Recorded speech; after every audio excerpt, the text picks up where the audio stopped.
ఈ రోజు చాలా మంది ఇక్కడ ఉన్నారు. ఈ రోజు ఒక నిర్దిష్టమైన ఆలోచనలతో వచ్చాం.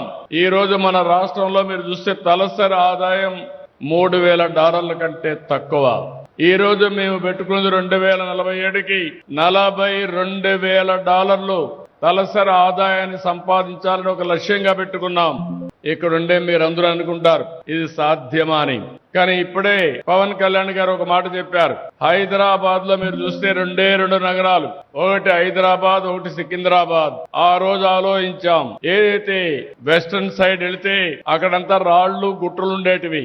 ఆ గుట్టల్లో నేను చూశాను, ఇది భవిష్యత్తు నగరంగా తయారవుతుందని రూపకల్పన చేసి 25 సంవత్సరాల్లో ప్రపంచంలో నెంబర్ 1 రాష్ట్రంగా తయారు చేశామంటే అది ఆనాటి విజన్ ప్రభావం అని చెప్పి కూడా నేను మీకు తెలియజేస్తున్నా. ఎప్పుడూ పవన్ కళ్యాణ్ గారు అంటా ఉంటారు, సార్ మేము అందరూ రాళ్లు చూశాం, మీరు మాత్రం అందులో ఒక విజన్ చూశారని. అవును, నేను ఆ రోజు చూసింది ఒక సింగపూర్ చూశాను, లేకుంటే ఒక దుబాయ్ చూశాను, ఒక అమెరికాలో ఉండే న్యూయార్క్ సిటీని చూశాను. ఇలాంటి టౌన్ ఎందుకు డెవలప్ చేయలేమని ఆలోచించి అంచెలంచెలుగా అభివృద్ధి చేశాం. ఈ రోజు గర్వంగా చెప్పగలుగుతున్నా, హైదరాబాద్ నగరం వల్ల తెలంగాణ రాష్ట్రం భారతదేశంలోనే ఎక్కువ తలసరి ఆదాయం సంపాదించే రాష్ట్రంగా తయారైందంటే అది ఆ రోజు వేసిన ఫౌండేషన్ అని చెప్పి కూడా నేను మీకు తెలియజేస్తున్నా. ఆ రోజు 1997 14 టాస్క్ ఫోర్స్లు వేశాను. గంటల తరబడి కూర్చున్నాం.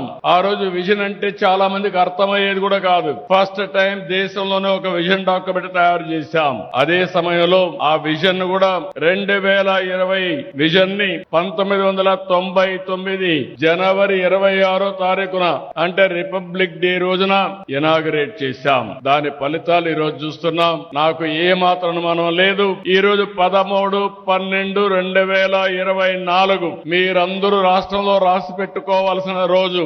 మళ్లీ 2047కు మీరు సమీక్ష చేసుకుంటే నేను చెప్పింది జరిగిందా లేదా అని మీరు చూసే పరిస్థితి వస్తుందని చెప్పి కూడా నేను మీకు తెలియజేస్తున్నా. దానికి మీరందరూ కూడా ప్రత్యక్ష సాక్షులు కావాలని చెప్పేది నా ఆలోచన.